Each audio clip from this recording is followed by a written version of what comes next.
देश की सबसे खतरनाक गैंग वॉर शुरू हो गई है।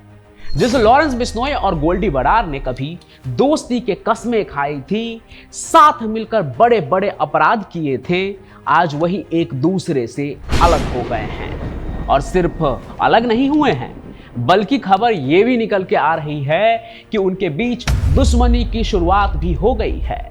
दोनों गैंग ने अपने अपने शूटर्स तैयार कर लिए हैं और बस अब एक दूसरे पर हमले की शुरुआत होने वाली है। नमस्कार, पंचम प्रकाश की कहानी में आज आप देखेंगे कि कैसे शुरू हो रहा है गैंग वॉर, किसकी क्या है तैयारी, गोल्डी या लॉरेंस, आखिर कौन पड़ेगा किस पर भारी।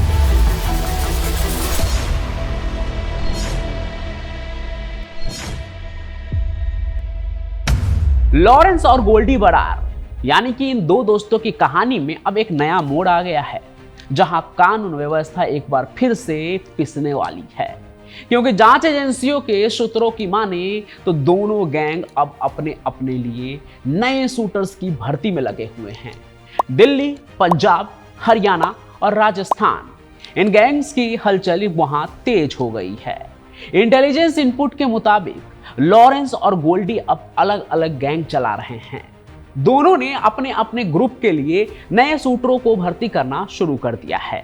लॉरेंस गैंग ने पंजाब के ग्रामीण इलाकों और हरियाणा के अपराधी बैकग्राउंड वाले लड़कों को टारगेट कर रहा है। वहीं गोल्डी के गैंग में भी भर्ती शुरू हो गई है। नए नए लड़कों को इसके लिए कनाडा से वर्चुअल इंटरव्यू किया जा रहा है।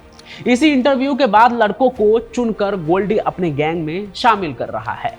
भर्ती में कुछ शर्तें भी रखी गई है, जैसे वफादारी और सोशल मीडिया के इस्तेमाल पर पाबंदी। हाँ, सबको साफ कहा गया है कि अपना सोशल मीडिया अकाउंट बंद कर दो। साथ ही गैंग में शामिल होने के बाद मोबाइल की लोकेशन छिपाने की ट्रेनिंग भी दी जा रही है।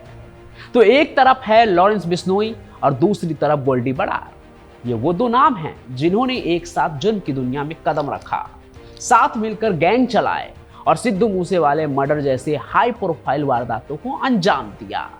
ये कभी बचपन के दोस्त थे, लेकिन अब इनकी दोस्ती दुश्मनी में बदल चुकी है। दोनों के गैंग में शामिल होने की होड़ लगी हुई है। लॉरेंस गैंग में शामिल होने का मतलब है आज की तारीख में देश के सबसे बड़े गैंग में शामिल होना, जबकि गोल्डी के साथ जुड़ने का मतलब है कनाडा का कनेक्शन। अब पंजाब के युवाओं में कनाडा का कितना क्रेज है ये तो हम सबको पता ही है। बाकी इन सभी चीजों की शुरुआत कैसे हुई, आखिर लॉरेंस और गोल्डी की दुश्मनी क्यों हुई, इसको एक बार फिर से याद दिला देता हूं। हाल में ही गोल्डी बरार ने अमेरिका में बैठकर एक ऑडियो जारी किया था। इस ऑडियो में वो खुलकर लॉरेंस बिश्नोई और अनमोल बिश्नोई से अलग होने की बात कर रहा है। इस ऑडियो से ये साफ हो गया है कि क्राइम का ये इंटरनेशनल सिंडिकेट अब एक नया रूप ले रहा है। उस ऑडियो में आखिर क्या कुछ था और उससे जुड़ी कुछ इंपॉर्टेंट बात तो आप पिछली कहानी में देख चुके हैं, लेकिन जिन्होंने वो कहानी नहीं देखी है उनके लिए उस ऑडियो का कुछ इंपॉर्टेंट पॉइंट यहां आपको फिर से सुनाता हूं। हाँ जी, सत श्री अकाल जी, राम राम जी सारे भाइयों को। मैं गोल्डी बराड़। ये वॉइस मैसेज मेरा दो मैसेज है इसमें। एक तो पहली बात तो जो गंगानगर में एक दो दिन पहले आशीष गुप्ता जो है, ये जो कारोबारी है और ये जो अपना ये लैंड माफिया चला रखा है, इसने इस पे जो हमला हुआ है वो मैंने और रोहित गोदारा भाई ने करवाया है।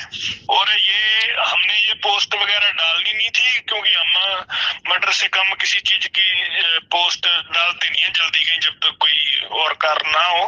कि ना एक झूठी पोस्ट जो न्यूज में और सोशल मीडिया में चल रही है अनमोल बिश्नोई के नाम से, अब पता नहीं ये इन्होंने क्यों डाली है पोस्ट या क्यों नहीं है वो इनको पता होगा, पर हमारी अनमोल बिश्नोई से अब बनती नहीं है। ये चीज सारे भाइयों को हमने क्लियर करी हुई है। ये ऑडियो सुनकर आप इतना तो समझ ही गए होंगे कि अब बात सिर्फ अनबन या अलगाव तक नहीं रही है, और अब तक जो अफवाह था वो अब एक ऐलान में बदल गया है। ऐलान गोल्डी का कि अब हमारा अनमोल से कोई लेना देना नहीं है, और ये सबको पता है कि अनमोल की वजह से ही दोनों दोस्त अलग हुए हैं, लॉरेंस बिश्नोई और गोल्डी बरार।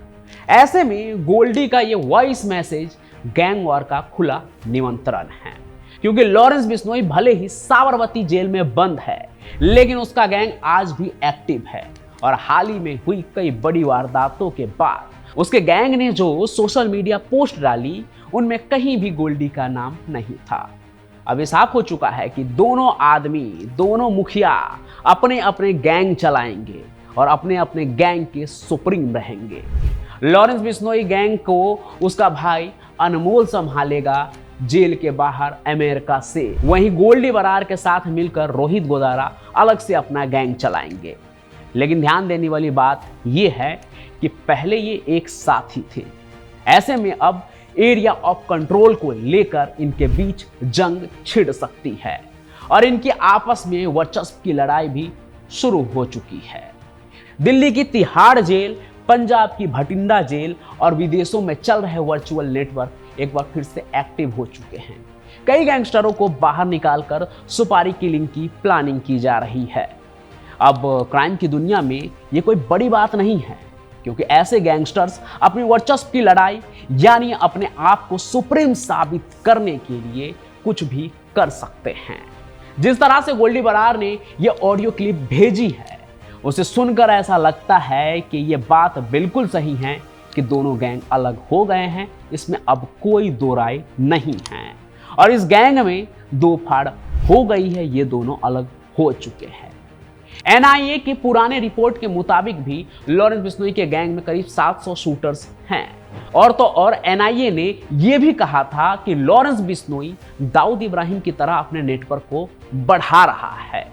तो एक तरफ है लॉरेंस बिश्नोई, दूसरी तरफ है गोल्डी बरार और बीच में फंसी है देश की कानून व्यवस्था, जिन्हें इनके संगठित अपराध को रोकना है। बाकी अब देखना यह होगा कि गैंग वॉर कब और किस मोड़ पर जाकर रुकती है, या फिर कोई बड़ी वारदात फिर से देश को हिला देगी। क्योंकि जो माहौल बन रहा है उससे तो साफ दिख रहा है कि कुछ बड़ा होने वाला है। बाकी तो हम सुनते ही आए हैं ना कि वक्त सबसे बलवान होता है। वैसे आपको क्या लगता है वो भी कमेंट में जरूर बताएं कि इन दोनों की अलग होने की कहानी अब किस मोड़ पर जाएगी। क्या ये लोग अपने दुश्मनों को छोड़कर आपस में ही लड़ भिड़ेंगे, आपस में ही कटेंगे मरेंगे? क्या होगा इस गैंग का भविष्य और क्या इन सभी चीज़ों को हमारी देश की सरकार, कानून व्यवस्था अच्छे से हैंडल कर पाएंगी, या फिर गैंग वार का एक और दौर शुरू हो जाएगा जो कभी हमने 90 के दशक में, 80 के दशक में मुंबई के कहानियों में देखा है?